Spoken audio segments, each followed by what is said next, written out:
puntua, 2023ko urriaren 3ko bilkurari dagozkion akta laburra irakurri eta onartzea. Onartua da. Bigarrena, ordezkariak izendatzea, korporazioak ordezkatuta egon behar duen organo kolegiatuarekiko eta erakundeekiko. Udalbatzarreria eratu ondoren, udal plenoak 2023ko uztailaren 13ko bilkuran erabaki zuen udal honetako zinegotzien izendapenak onartzea. Azteko udalaren ordezkari gisa jardun dezaten hainbat erakundetan.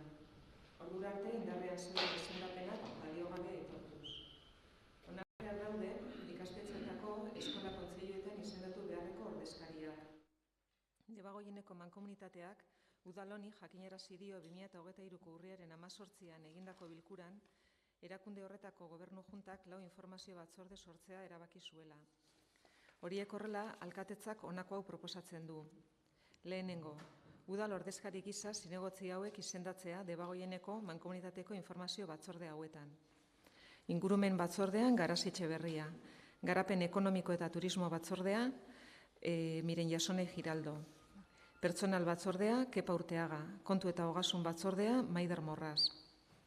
Ikastetxeen eskola kontseiluetan udal ordezkari gisa izendatzea Miren Jasone Giraldo Arrasateko Herri Eskolan, Arrasateko Institutuan, Bedoñabe Aurreskolan, Musakola Aurreskolan, Aurreskolak Partzuergoaren batzar nagusian, Helduen Hezkuntza Iraunkorreko zentroan, eta Andoni Arratibel izendatzea Arizmendi ikastolan, Mondragon Eskola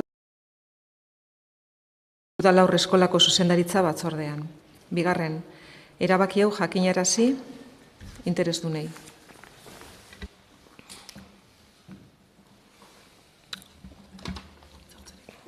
Hitza hartzen duzu, ezta? Bale, Ander Garai. Zalde hon danoi, maikideok, ona gerturatu zareten danoi. Bueno, guk, hasiko naz puntu honekin, guk aurka bozkatuko dugu puntuan, eta aurka bozkatuko dugu urtietako konsensu bat apurtzen dagoelako puntu honek. Bi ordezkapen ezberdin proposatzen diez, alde batetik mankomunidadekoak, horrez daukogu ezer esatekorik, eta bestalde batetik eskoletako ordezkarixak. Eta historikoki, eta horrela izen da, konsensu bat egon da, eta eskoletako ordezkarixak udal batza honetan ordezkaritza zeukon alderdi guztien artean eraman da. Isa beti, aurreko legealdian esan holan izen, baina esan holan izen ez horrela esalako proposatu, baizik eta horrela erabaki zauelako alderdi batek. Orduan, lehengo aldize izango da, kontsentsu hori apurtu ingo dala. Kontsentsu apurtuko da, eta alderdi bakarrak eukiko da ordezkaritza horrek. Guk gure elkarlanerako proposamenein gauen, eskua luzatu gauen, normalian batzordean lantzen den kontu bat izeten da. Guk proposatu gauen e-mailez, eta jaso gauen erantzuna, batzordean baitxa, baina lehengo e-mailez izen zan, jaso zan gauen erantzuna izen zan hori ja onartuta zauela, uztaileko plenuan, niri arraroen jaten, eta begiratu nauen efektibamente horrela zan, esan horrela, uztaileko plenora etzan ekarri gai hau, eta gaur ikusten dugu, ze gaurkoan dator, eta, bueno, berriz idatzen nauen, ez hori horrela ez da, eta guk berriro beluzatzen dugu gure eskua, eta gure elkarlanerako borondatea erakutsi, eta e-mail horrei erantzuna baitxe izen zan, bueno, ez, zinegotziak zeukon informazioa, paseo jakon informazioa etzala hori. Lehenko pentsetan jat, pizkat, larrixa, hogeta bat zinegotzi gazemen, ez jakitxea ze honartzen dugun, ero zer ez dugun honartzen plenuan. Jakin biko gauke, ze honartzen dan plenuan, eta argi euki hau uztaileko plenuan etzala honartu.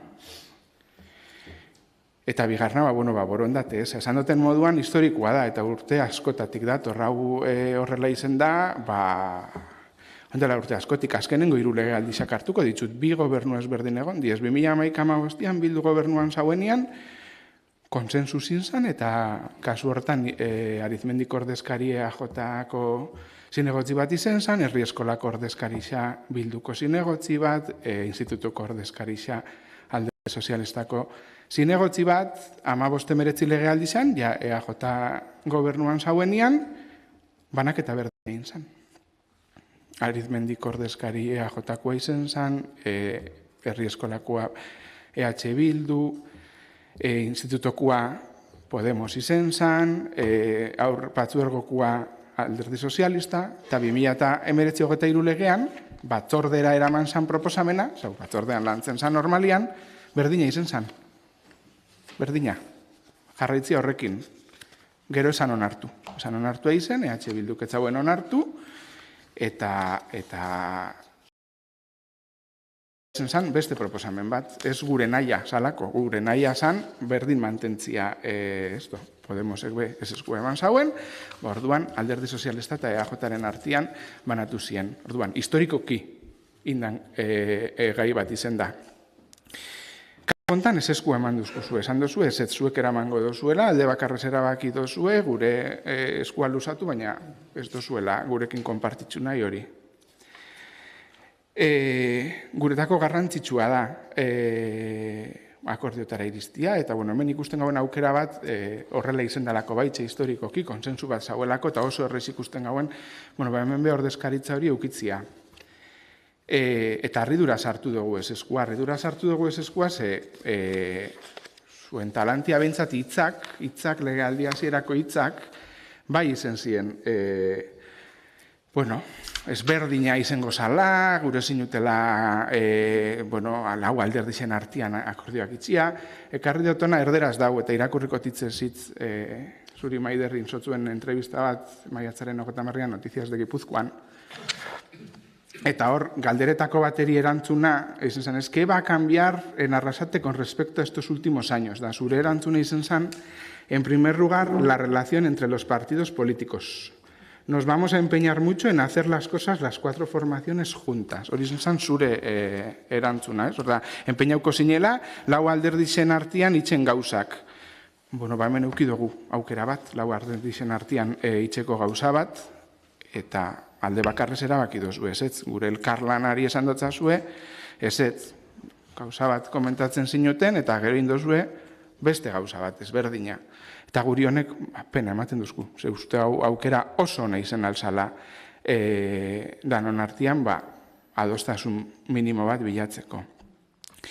Eta orduan horrebe izten duzku, ez dakigula zer sinistu ez, hau dan, prentsan agertu danadan zuen naia, ero ez aurreko hastian, bozera maile batzordian bai, atera zan aurrekontuen gaia, oiniritsiko dia aurrekontuak, zu komentau zinun, maider nahi zinula pizkat danon arteko adostasuna, eta gutxienez gure abstentzio bat lortzia, kasu enten ni ez nintzen ego, baina gure bozera maileak bai ez bertako zenak esan zauen, alegindu biko garena da adostasun batera iristen orduan. Espero dugu, kasu enten gertatu ez dan moduan, beste aurrera jarraituta guk jarraituko dugu eskua luzatzen eta adostasunetara iristen. Gustu dugu pena badala ze aukera paregabia zan eta pena handixa ematen duzku.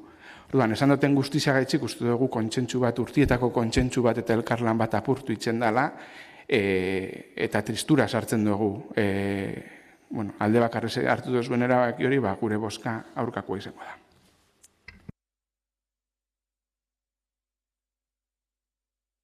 Kepa Orteaga. Arratzalde guzti hori. Ni pelikulak alde batera utziko ditut, eta nahi balin baduzu, mukizapioa pasako txut, beste tristura eta pena, ez dakit negar malkoak ertengo zaizkizun edo zer, baina Berbain jozu, kontsentzua apurtu itxen dugula, azkenengo ez dakizen legealdietan, nola modu batetan egondan, eta aurreko legealdian aldatu egin zen. Aldatu egin zen, beti ere guk ezetz esan ginulako zuek planteatutako ordezkaritza sistema horrei, eta guk ezeskua eman genion horrei, planteatu genuelako beste eremu batzuetan bebai egotia, eta ezeskua esan zinutelako. Eta orain planteatzen dozuena da, berdin jarraitzia. Ematen dau, EAJak bakarrik leku batzuetan egon nahi duela eta ez denetan. Ze beti planteatzen duzue leku berdinetan egotia. Orduan, horren aldez gaude, uste dugu beste modu batetan egin daitekela, eta gure erabakia izan da, hemen aurkezten dotzu egun proposamen hau. Bigarren puntuan aurkezten den proposamen hau. Eta pertsona horiek egotia organo desberdinetan.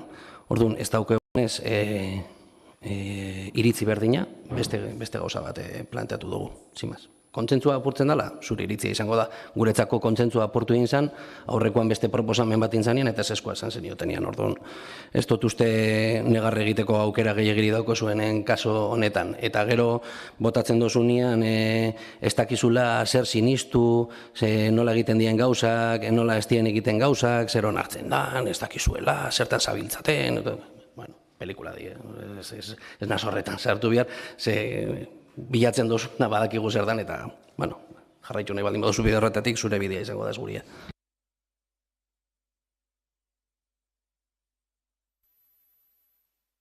Ander Garai. Bueno, ez dakit zer uste duzun bilatzen gauela, guk kontsentsua eta elkarlana, zuek izan duzu beste gauza bat bilatzen duzuela.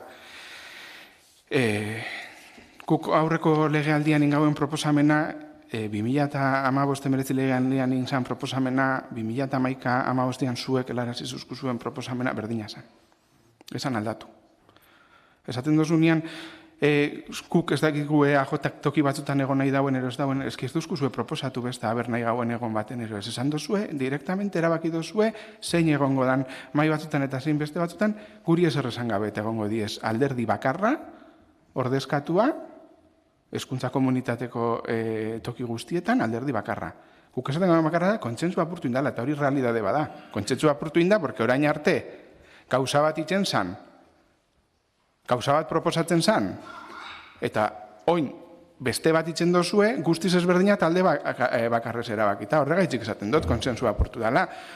Guk bilatu nahi gauen da, elkarlana. Eta hemen ikusten gauen aukera paregabia elkarlanerako. Zuek ez dozuen nahi elkarlana. Bueno, bai, jazta. Guk eskua luzatu gauela eta ez eskua esan jakula. Horregaitzik esaten dugu ez puntu honi. Bai, Ander, kepa, Urteaga. Bueno, esaten nabilenean, ez zala akordiorik egon aurreko legealdian, jada konsensua ja, ez zala egon aurreko legealdian. Eta nahi baldin baduzu, Edurnek esan dakua botako gainera, batzorde aretan. Hau da, guk jun margaren ekuetara, eta besteetara nahi baldin baduzue, zue joan. Eta gu ez geuden horrekin ados. Eta ez geuden ez horrekin ados, aldaketa bat nahi genuen, eta etzen duten onartu. Eta etzen duten ez onartu, ja ez dau kontsentsurik. Edo guk ez baldin badugu onartzen zuek nahi duzuena, eta proposatzen baldin badugu gauza bat, eta zuek ez duzuen onartzen, kontsentsua dau zuek esaten duzuelako edo nola dau, ez dau kontsentsurik. Ja aurreko legaldian ez zauen, osea, ez dugu SBS apurtu, ja ez zauenik. Egisa da, alderdi bakarra dagoela, hezkuntza komunitate osorako ordezkaritzan, egisa da. Baina, ja, ez zauen kontsentsurik aurreko legaldixan, ez dakit ze irudikatu nahi duzun, eta bakarrik leku batzuetan egon nahi duzuela, argi dau. Zuen proposamena beti leku berdinetan egotea da, ez guztietan. Orduan, bastante argi dau. Azkenengo 3 legealditan nun egon zeaten EAJko parteideak, begiratu, eta berriro be esan duzu, hitzez esan dituzu, nun egon zaretan, beti leku berdinetan. Aldaketa bat proposatu ginean, ez esan zenuten. Jazto kontzentzurik.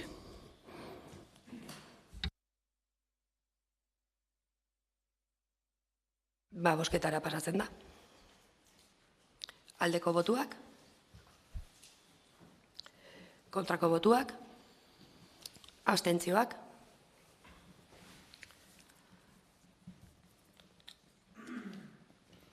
Hamaika baiezko, 8 ezezko eta 2 abstentzio.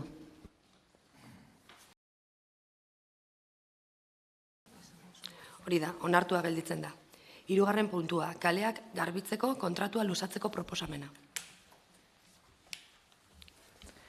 2018ko abenduaren 10ean Arrasateko udalak eta CESPAK Arrasateko kaleen eta antzekoen garbiketa zerbitzuak emateko kontratua sinatu zuten 4 urteko iraupenarekin, 2019ko urtarrilaren 14tik kontatzen hasita. Udal plenoak 2022ko urriaren 4an egindako bilkuran kontratua urtebetez luzatzea erabaki zuen. 2023ko udal hauteskundeen ondoren, zerbitzuaren ezaugarrien berrikuspen prozedura hasita dago, eta lehiaketa agiriak prestatzen hasiak dira. Zerbitzuaren jarraipena adostu beharko luke udal plenoak beti ere interes publikoaren babesean, ezinbesteko zerbitzu publikotzat jotzen badu. Horiek horrela, auzoen, obrak eta zerbitzuak eta mantentzea batzordeak honako hau proposatzen du. Bat, Arsteko kaleen eta antzekoen garbiketa zerbitzu emateko kontratuaren espediente berriaren izapidetzearekin jarraitzea, kontratu berria ahal den azkarren esleitu ahal izateko. Bi, zerbitzuaren jarraipena beharrezkoa izanik, interes publikodun zerbitzu deklaratu eta ondorioz, luzatzea orain arteko baldintza berdinetan. Kontratu berria sinatu arte. 3. Akordioaren berri ematea Prezero Espainia S.A. enpresari.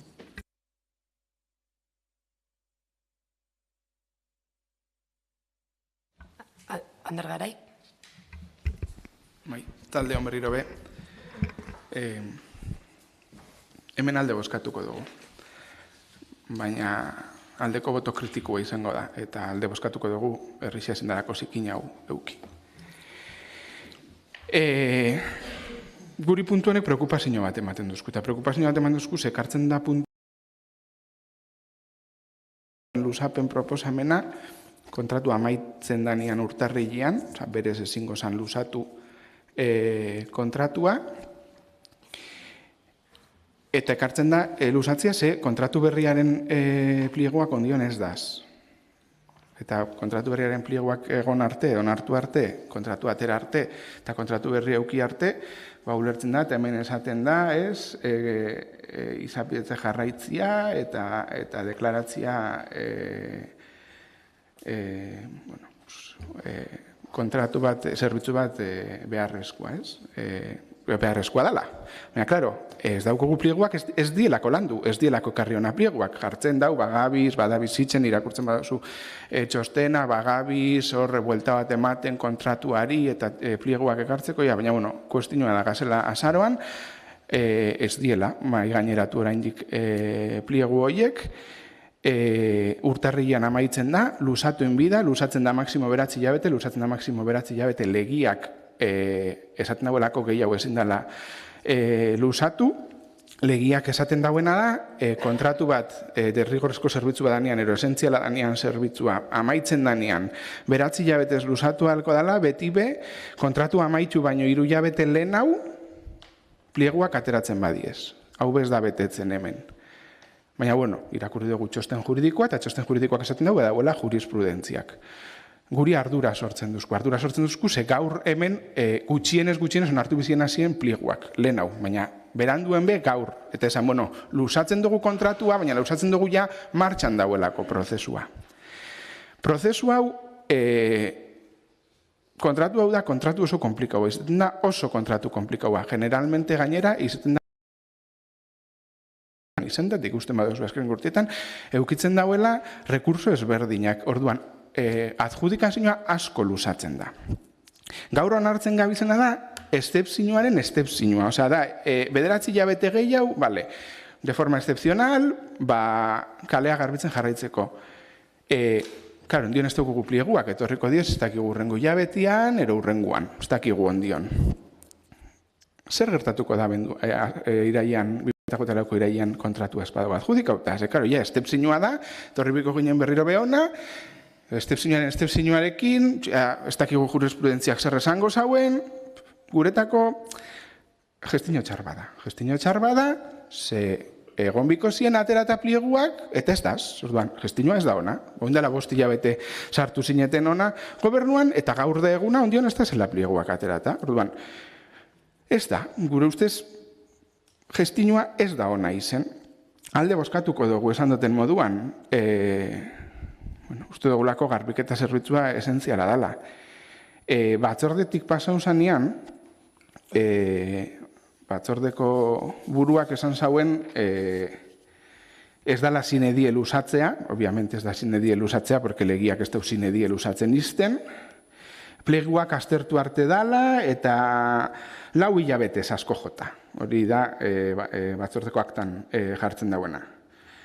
Eta gainera, esan zinun, plegu berriak onartzia, espero dauela adostasun zabal batez, gube bai espero dugu adostasun zabal batez onartzia pliego berri horiek.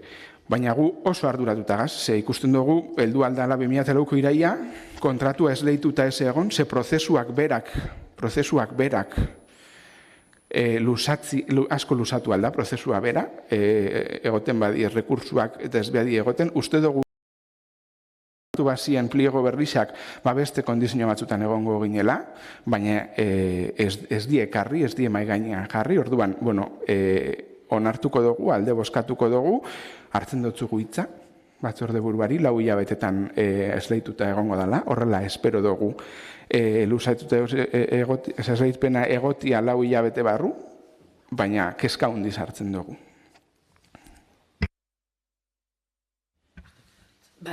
Aritz Murua. Bai, eskerrik asko, arratsalden guztioi.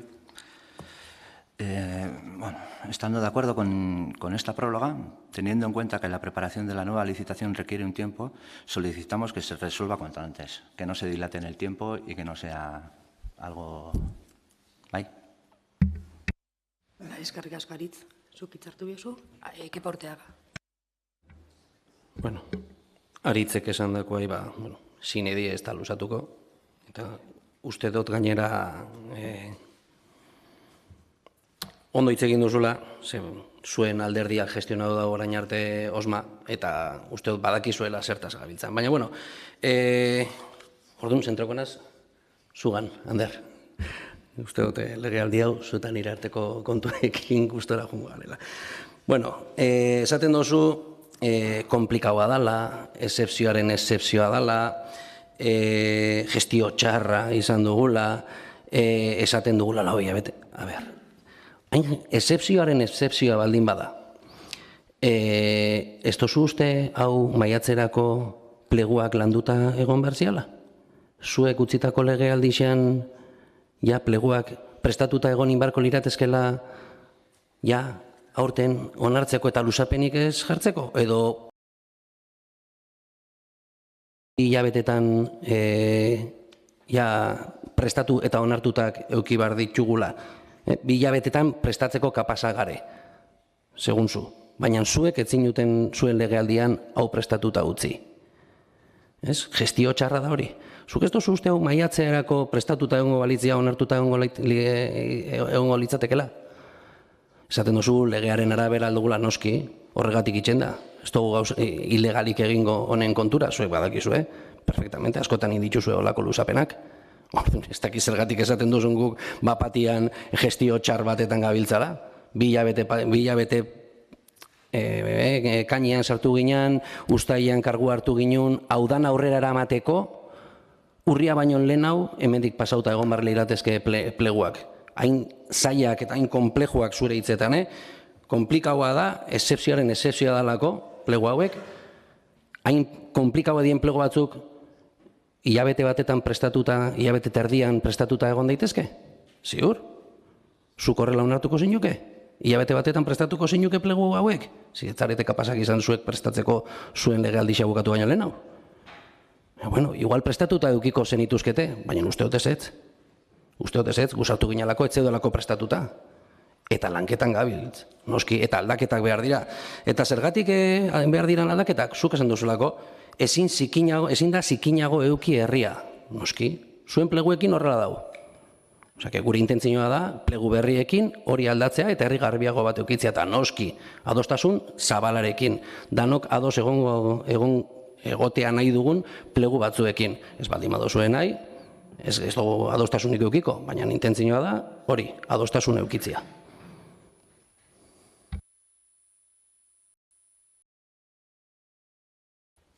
Ander, Garai.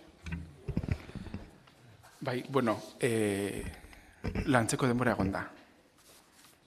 Gainera esaten dozu ez, lan esazen inja plieguak, ez dagoela denborarik ematen, baina gero argumentari zuan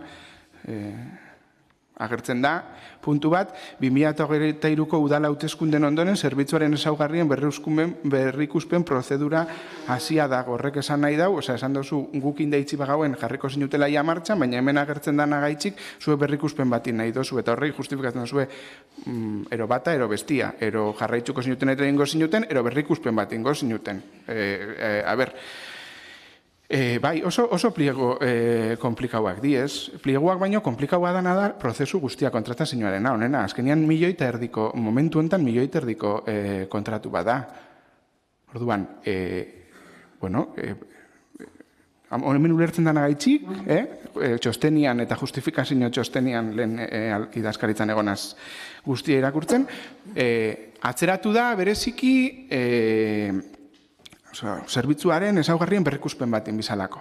Horregaitzik atzeratu da, ez plieguak esazelako inde. Atzeratu da, zerbitzuen berrikuspen batin bizalako. Bueno, ondo dau, berrikuspenak nahi izatea, baina uste dut denborak eman alzauiela. Eta gaur hemen onartu algauela plieguak, hori da, guri guztauko jakuna. Eta ja, onartzarekin batera luzapena onartuko za, baina eske legian bertan ja hor bai egongo ginen betetzen. Baina kasu hontan ja estepzinua da. Txostenian dau, idazkari eta kontratazioko teknikariaren txostenian agertzen da. Nik esaten duten bakarra da, gure ustez, eta berrez errepikako dut, gestinio txar bat dala. Eta horregaitzik gazela hemen onartzen luzapena.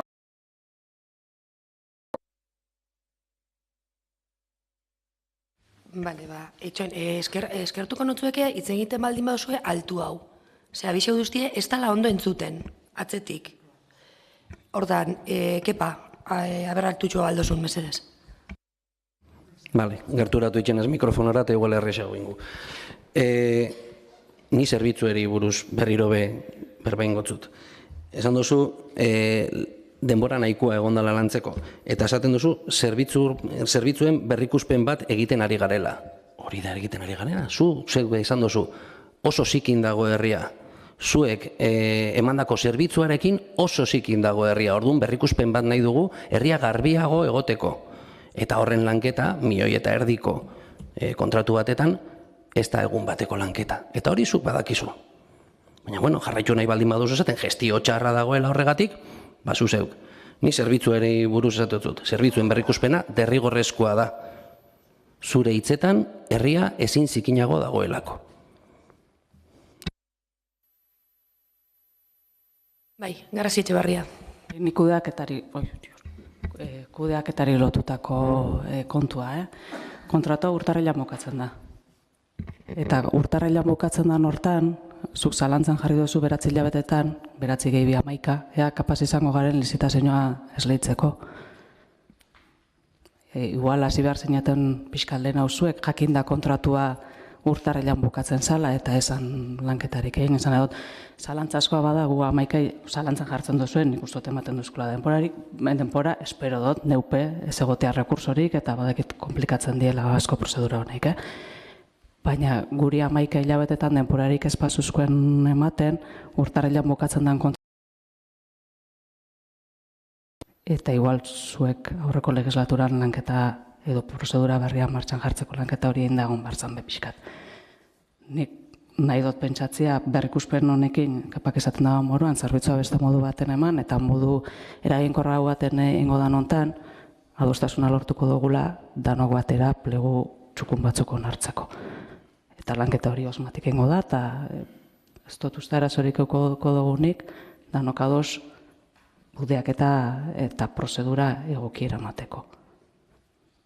Eta horre ikuspen bada leian jasota dagoena, sarri pasatzen dalako, olako kontratutan batez be, luzatu beharra eukitzia, lanketa berezi bat eskatzen dituen kontratuak dielako. Horraino.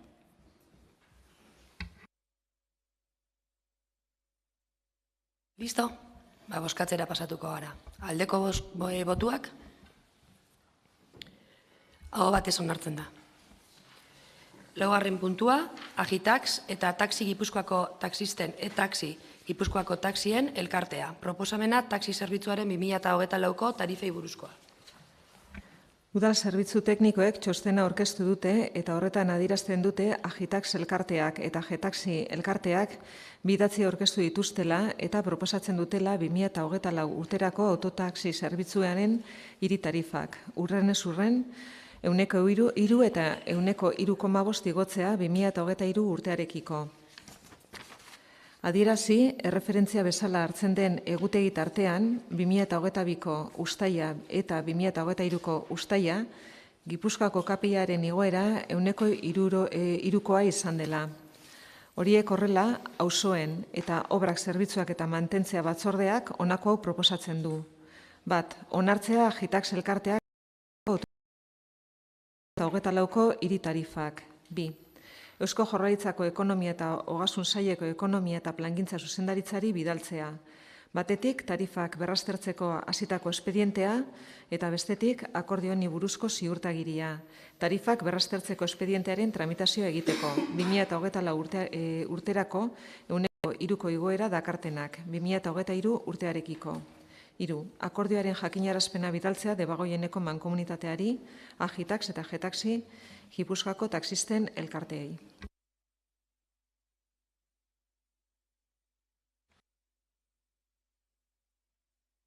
Baten batek izarrez, esateko. Bueno, onartua gelditzen da. Hau batez. Bale, 5. puntua. Lehendik dauden bizitegei eraikinen kanpoko volumetrian jarraitu beharreko prozedurari buruz eta irisgarritasuna, efizientzia energetikoa eta bizigarritasuna hobetzeko kasuetan udal ordenantzaren lehenengo aldaketa hasiera baten onartzea. Lehendik dauden bizitegi eraikinen kanpoko volumetrian jarraitu beharreko prozedurari buruz eta irisgarritasuna, efizientzia energetikoa eta bizigarritasuna hobetzeko ordenantza 2023ko uztailaren 7an Gipuzkoako aldizkari ofizialean argitaratu zen. Ikusi da ordenantzak praktikan ez dituela irisgarritasun baldintzak bermatzen eta 6. artikulua berrikustea eta berridaztea egokia dela. 2023ko irailaren 15ean kontsulta publikoarako epea ireki zen eta hartarako emandako epean ez da ekarpenik jaso.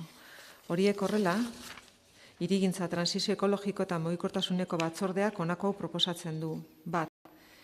Lehendik dauden bizitegi eraikinen kanpoko volumetrian jarraitu beharreko prozedurari buruz eta irisgarritasuna, efizientzia energetikoa ordenantzaren lehenengo aldaketari hasierako onespena ematea. 2. Jendaurrean erakustea 30 egunean, iragarkia Gipuzkoako aldizkari ofizialean argitaratzen den egunetik hasita. Interesdunek bidezkotzak jotzen dituzten alegazioak eta iradokizunak egin ditzaten. Aldi berean, ordenantzaren testua udalaren web orrian ikusgai egongo da. Jendaurreko erakustaldien erreklamaziorik edo iradokizunik aurkeztu ezean, behin betiko onartutzat joko da ordenantza, udalbatzarrak akordiorik hartzeko premierik gabe. Baten batek hitzartuko dau? Onartua gelditzen da, hoa batez. 6. Irailaren 30ean 2023ko aurrekontuaren egoeraren inguruko berri ematea. Berri ematea danez aurrera. 7.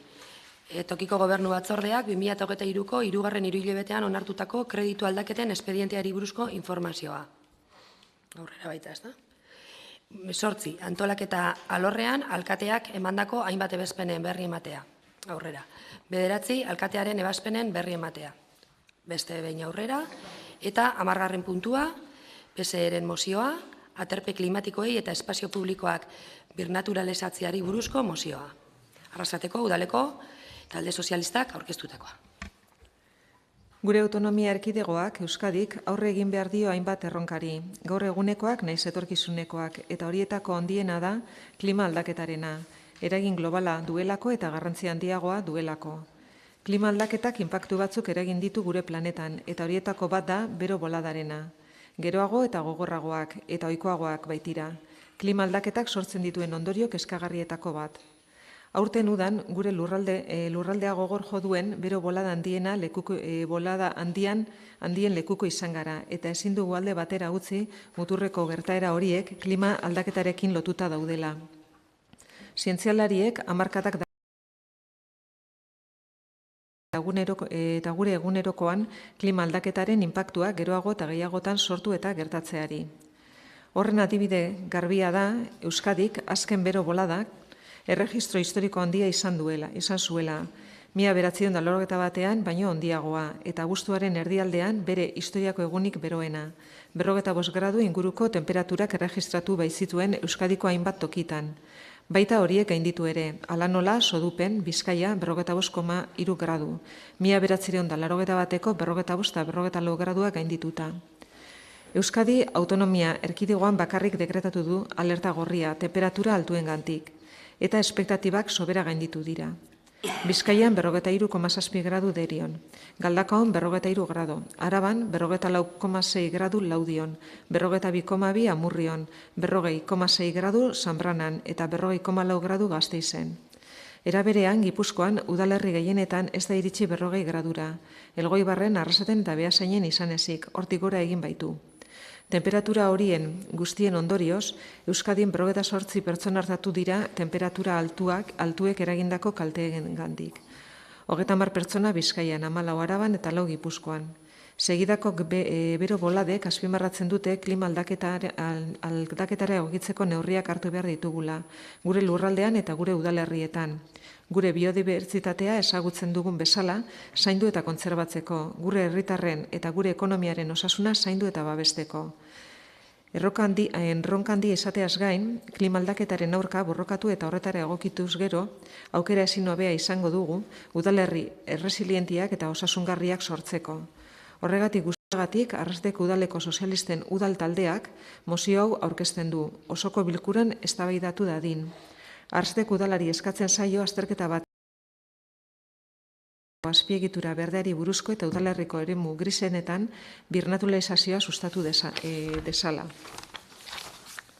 Arrasateko udalari eskatzen zaio espazioak kokatzeko, kanpoaldekoak zein barrukaldekoak, temperatura optimoa bermatuko dutenak, bero boladen garaian aterpe klimatiko moduan balio dezaketenak. Hala nola, lainostagailuak jartzea Euskara plazan eta pergola bat Musibarren. Arrasateko udalari eskatzen zaio Arrasaten berdetzea sustatu dezala, zuhaitzik edo eguzki babesik ez dagoen eremuetan eta eremu grisetan. Neurri moduan gure herriak klima aldaketara egokitzeko eta gure herritarren osasuna babesteko. Arrasateko udalari eskatzen zaio azterketa bat egin dezala Musakolan beste urparke bat eraikitzeko, Villa Amparon eta Santa Barbaran dagoen bezalakoa. Arrasateko udalari eskatzen zaio eskolako patioak eraldatzea baloratu dezala, leku inklusiboagoak, jasangarriagoak eta naturalizatuagoak izan daitezen. Bai, Aritz Murua. Bai. Como todos sabemos, el mundo está cambiando, y Euskadi también. Cambiando climatológicamente, teniendo olas de calor que generan una gran alarma social. Este verano hemos tenido muchas olas de calor, las cuales están generadas por el cambio climático, llegando en Arrasate a superar los 40 grados. Todas las acciones, aprovechando nuestras competencias municipales, tienen como objetivo mejorar la calidad de vida de los vecinos, evitar los golpes de calor del confort. Todos ellos objetivos naturales que se tienen que defender y proyectar desde los responsables municipales. Por eso que defendemos la moción en la cual se insta al Ayuntamiento a realizar un estudio sobre las infraestructuras verdes y zonas grises del municipio, como interiores que garanticen una temperatura óptima, refugios climáticos, los patios escolares y los chorros.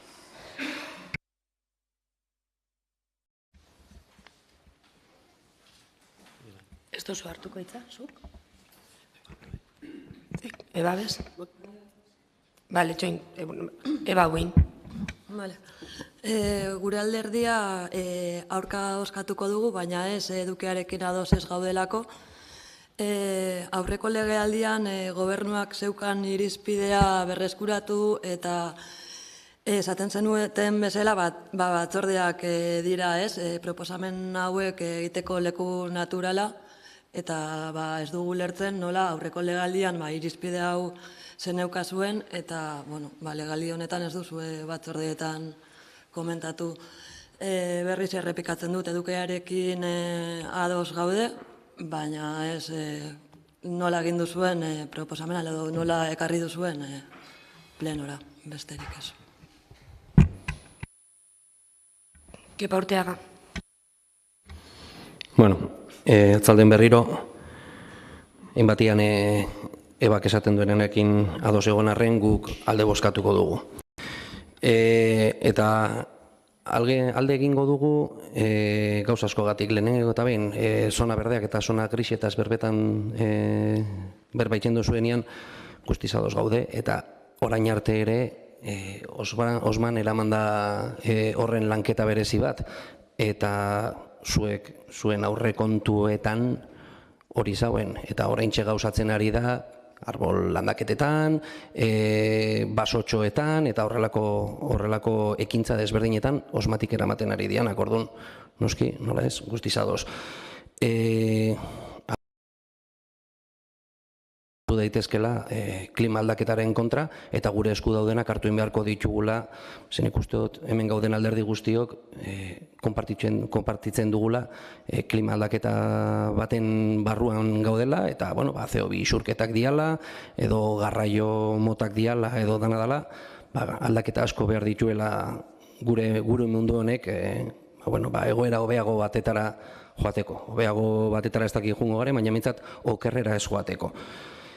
Eta proposatzen dituzuen gauza guztien artean urtxorrotena dago, azterketa bat eskatzen duzue, azterketaren alde egingo dugu, naiz eta orain arte dauzkegun datuek esaten duten daukan urkontsumoaren metrokubikoetan dagoen urkontsumoaren tamaina oso handia dan eta ez da jasangarria.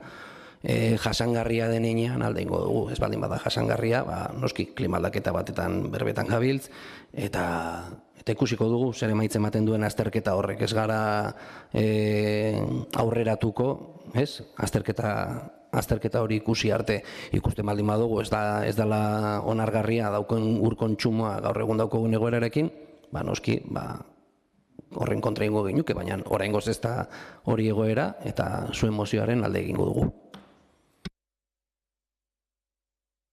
Ados, bozketara pasatzen gara. Aldeko botuak?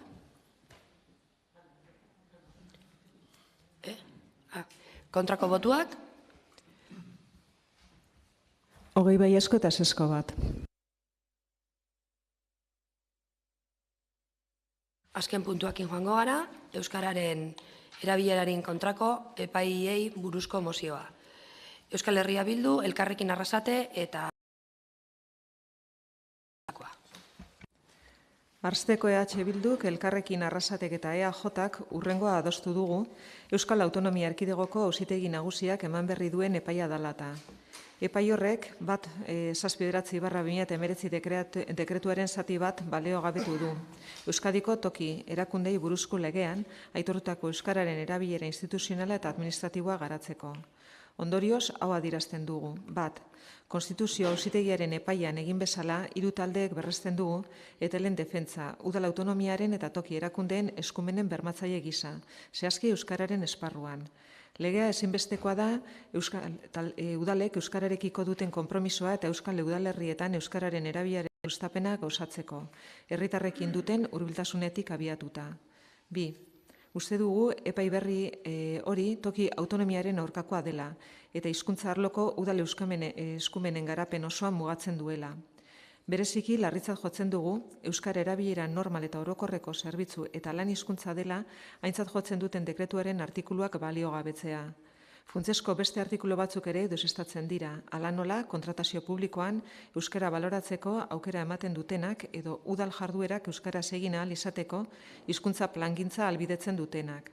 Alderdi horiek eta beste batzuk funtsezkoak dira herritarrek beren hurbileko administrazioarekin harremanetan jartzeko hizkuntza ofiziala aukeratzeko duten eskubidea bermatzeko. 3. Udalek hizkuntza ofizialak ahoz eta idatziz erabiltzeko irizpideak ezin ezartzea. Ez barneko, ez da kanpoko mailan ere. Oztopo da toki erakundeetan funtzionamenduan eta arek eskagarriagoa euskal herritarrei ematen dizkieten zerbitzuetan euskararen erabilera normalizatzeko. Kaltetuenak euskara gehien erabiltzen den eta ohiko hizkuntza den udalerrietako herritarrak dira. 4. Adostasun politiko eta instituzional euskal hiztunen komunitatearen bultzada borondateagatik euskararen bizitasuna indartzea ahalbidetu du gure herri eta hirietan. Hiru alderdiok egungo egoera balioan jartzen dugu. Estatuan eta Europan hizkuntza koofizialen erabilera errasteko urratsak egiten ari baitira. Eta hori horrela, guztion artean, eraikitzen joan den legeriaren bidez, hizkuntza eskubideen garapenean aurrera egiten jarraitzeko erronka eta aukera baita. Zertzeak, kepa urtea da? Guk uste dugu epai hau Euskararen erabilerekiko atzerapauso bat dela, eta ez dugu onartuko horrelako erasorik, beti Euskararen alde egingo dugu, eta horregatik Euskal hiztunen komunitatearen borondateak lortu duenari jarraituz, hizkuntza eskubideen garapenean lan egiten jarraituko dugu. Gizartearen eremu guztietan Euskal hiztunen eskubideak bermatu ahal izan arte. Joana Sánchez? Jolan, atzaldeon guztioi. Alderdi sozialistaren ustez, demokrazian epailen eginkizuna legeak interpretatzea dela. Eta ez hori bakarrik, botere judizialaren eginkizuna horixe da, hain zuzen ere, inor joko arauak haustea. Epai bakoitza modu autonomoan irakurri eta onartu behar da, eta epaiak ez dira erabili behar auzia nahazteko eta alderdikeriaz eta interesaturik erabiltzeko. Azken hilabeteetan, hamarnaka langileren berri eman diguten epaien berri izan dugu. Hainbat hamarkadatan gure erakundeentzat lan egin ondoren, orain joko arauak aldatu eta kalean jartzeko mehatxua egiten zaie. Zenbat langile daude prest Euskararen aldeko lana galtzeko? 2. Ez dago prest langile batek Euskaraz ez jakiteagatik bere lana galtzea onartzeko. Horregaitik, lehenik eta behin, Euskadiko Sindikatu Konfederatuek, UGTek eta Komisiones Obrerasek gai honetan duten zeregina onartu behar da. Izan ere, zarata eta presioen aurrean, beren lehentasun nagusia enplegu duina, egonkorra, segurua eta ondo ordaindua izateko eskubidea defendatzea izan behar da. Hori baita bizimodu duina izateko funtsezko oinarria. Epai guztiak ez dira sindikatuen bultzadaz izan. Beste batzuetan, langilek, beraiek, erreakzionatu dute garaiz. Zorionez, herrialde plurala gara, eta erreakzio horiek herrialdean beste sentimendu garrantzitsu baten isla dira. Era berean, langile guztien eskubideen aurretik nazio eraikuntza lehenetsi duten sindikatuen isiltasun lotsagarria salatu behar da. Eta berriro diogu, zenbat langile gehiago galdu behar dituzte lanpostuak, zenbat, 2, 20, 200, zein da gure gizarteak arazo honen aurrean duen tolerantzia muga? Denak balio du, eta garrantzitsuena, zergatik ez da inor horietaz ari? Zergatik ez da inorrari 50 urteko pertsona bat, eta batzuetan administrazioan 30 urte baino gehiago daramatenez orain kalean ikus daitezken langilez, inorrez du bere eskubideen alde egingo? Oinarri horien gainean eman nahi diogu ospea gure hizkuntzari? Sozialistok argi ditugu gure lehentasunak. Ez dago herritartasunik bizitza duin gabe. Ez dago bizitza duinik enplegu duinik gabe.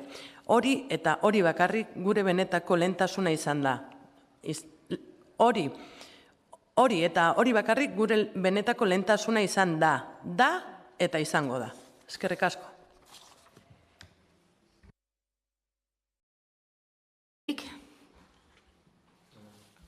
Barkatu agurne zaitut ikusi. Agurne Juldain.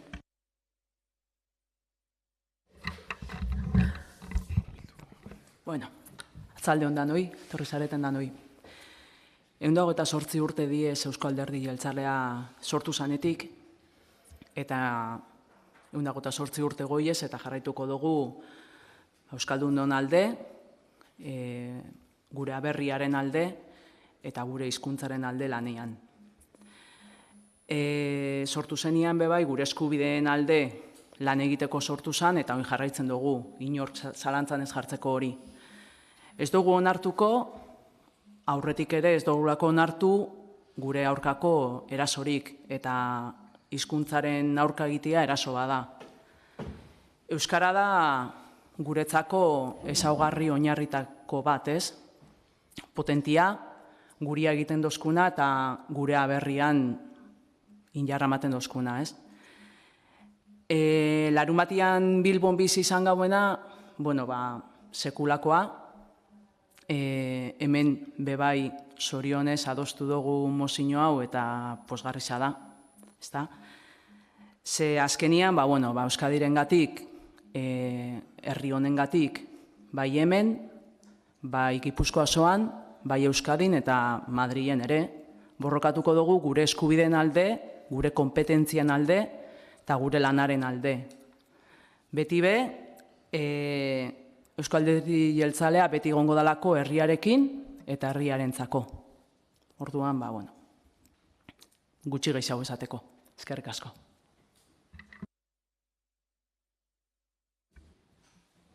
Bueno, eba huin, ez duzu esarri zonai. Egongo mozio honetan, bozkatzera pasatuko gara. Mozioaren alde? Mozioaren aurka? 19 baiezko eta 2 ezezko. Onartua gelditzen da. Galdezkeak?